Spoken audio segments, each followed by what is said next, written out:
Salut tout le monde, j'espère que vous allez bien, je suis trop contente de vous retrouver dans cette nouvelle vidéo. Aujourd'hui, je viens vous parler des bienfaits que les huiles végétales peuvent nous apporter pour la peau. Voilà, le but de cette vidéo, c'est de prendre note sur les bienfaits que peut nous apporter différents types d'huiles au quotidien. Les huiles végétales, c'est quelque chose qu'on peut utiliser au quotidien dans nos routines beauté, donc à ne pas négliger. Pour ne rien oublier, donc n'hésitez pas à prendre de quoi noter, un stylo et un petit calepin pour noter tout ce que je vais vous dire. Donc aujourd'hui, je vais vous parler des différents types de peau. Donc on a mixte à grasse, peau normale, peau sèche et bien sûr peau acnéique. Donc c'est des peaux que je vais cibler en fonction des huiles. Donc on va passer tout de suite sans attendre au cœur, on va dire, de la vidéo. Je vais commencer avec une huile qu'on a déjà toutes et tous entendu parler. Il s'agit de l'huile de karité. Alors il faut savoir que l'huile de karité calme les rougeurs, elle apaise les irritations de la peau, elle soigne également les gerçures, voilà, si vous avez un peu des crevasses etc, elle est très bien pour ça. Elle protège également votre peau. L'huile de karité, moi je la cible essentiellement pour les peaux sèches. Donc pour son utilisation, après la douche, quand votre peau est humidifiée, c'est l'idéal, sincèrement, voilà, vous en mettez un petit peu au creux de votre main, vous frottez ou pas d'ailleurs, et vous l'appliquez directement sur la peau. On va passer maintenant à l'huile d'argan. D'argan a énormément de propriétés. Donc il faut savoir que l'huile d'argan améliore la cicatrisation grâce à ses antioxydants. Elle a des propriétés anti-âge, donc ça c'est plutôt sympa. Donc elle va réduire les rides, améliore l'élasticité de la peau et ça vraiment c'est une pépite pour ça. Bien évidemment comme toutes les huiles, ça je vous apprends rien, elle a un effet hydratant. Il faut savoir que l'huile d'argan n'obstrue pas les pores. Donc peau acnéique, là je m'adresse à vous. L'huile d'argan réduit l'inflammation cutanée, donc ça c'est très bien quand on a des boutons qui font mal. Donc elle est régénérante, bien sûr comme vous l'avez compris. Vous pouvez l'utiliser matin et soir sur une peau nettoyée. Voilà, toujours en faisant des mouvements circulaires. Donc vraiment pour moi l'huile d'argan c'est vraiment catégorie peau grasse, mixte à grasse, voilà, parce qu'elle n'obstrue pas les pores avec son huile, etc. Donc ça peut très bien réguler en fait l'aspect sébum, etc.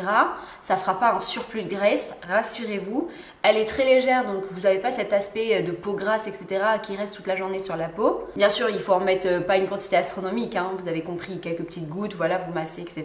Elle est bien pour les peaux sèches, comme je vous l'ai expliqué à l'instant, parce qu'elle a vraiment des vertus hydratantes, régénérantes. On va passer maintenant à l'huile de jojoba.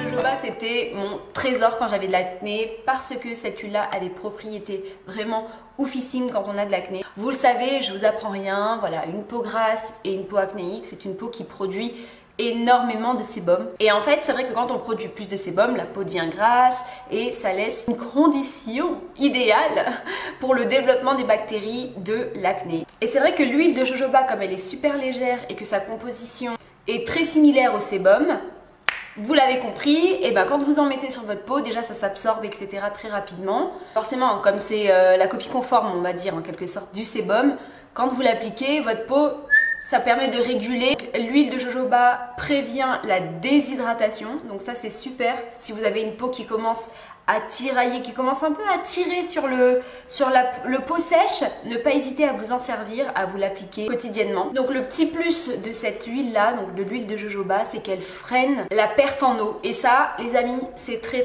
bien pour les gens, comme je vous le disais, qui ont la peau sèche. Il faut faire une distinction entre la peau sèche et la peau déshydratée. Retenez bien qu'une peau sèche manque de gras, de sébum, voilà, c'est parce que vous ne produisez pas assez de sébum naturellement, c'est comme ça, vous êtes fait comme ça. Et tandis qu'une peau déshydratée, elle manque d'eau.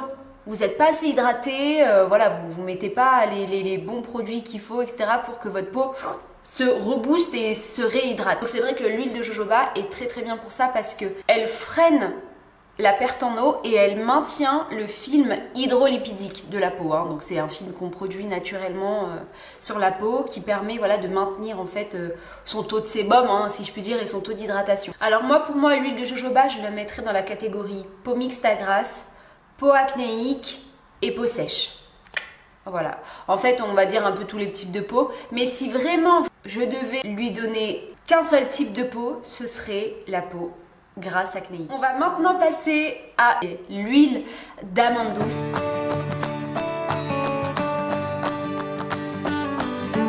l'huile d'amande douce, elle a des propriétés anti-tiraillement. Quand vous avez des rougeurs, etc. Donc c'est l'idéal pour ça parce qu'elle va venir vous apaiser la peau. Quand vous avez des démangeaisons, et ça c'est l'horreur, un petit coup d'huile d'amande douce et vous allez voir, ça freine tout de suite les démangeaisons. Elle fortifie la peau et elle accélère la régénération cellulaire. Donc ça c'est... On adore, on adore, on adore. Et bien sûr, comme vous le savez, elle a un aspect adoucissant. Je dirais que l'huile d'amande douce est vraiment pour les peaux sèches. Et enfin, on passe au petit dernier, l'huile de bourrache.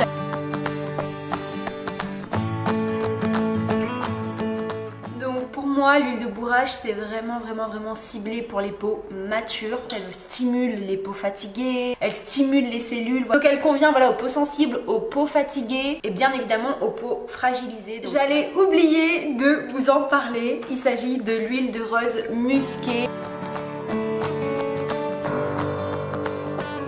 C'est vrai que l'huile de rose musquée, waouh, je vais vous en parler. C'est un anti-âge, donc ils sont déjà super bons. Voilà, je vous l'ai dit, l'odeur c'est... ça sent trop bon. Elle est cicatrisante, donc pour les taches d'acné, les taches brunes, donc ça c'est super. Elle régénère les cellules. Elle n'a pas cette sensation de gras sur la peau. Elle est indiquée si vous avez de l'eczéma, du psoriasis et du coupé rose, je crois que ça se dit comme ça. Je l'utilise matin et soir. Je pense que l'huile de rose musquée, elle est faite pour tous les types de peau. On est à la fin de cette vidéo. J'espère qu'elle vous a plu et qu'elle vous a apporté des informations que vous n'aviez pas encore. Partez sur des huiles naturelles et de bonne composition. Donc en attendant une nouvelle vidéo, moi je vous fais des très gros bisous et je vous dis à bientôt pour une prochaine vidéo. Bye.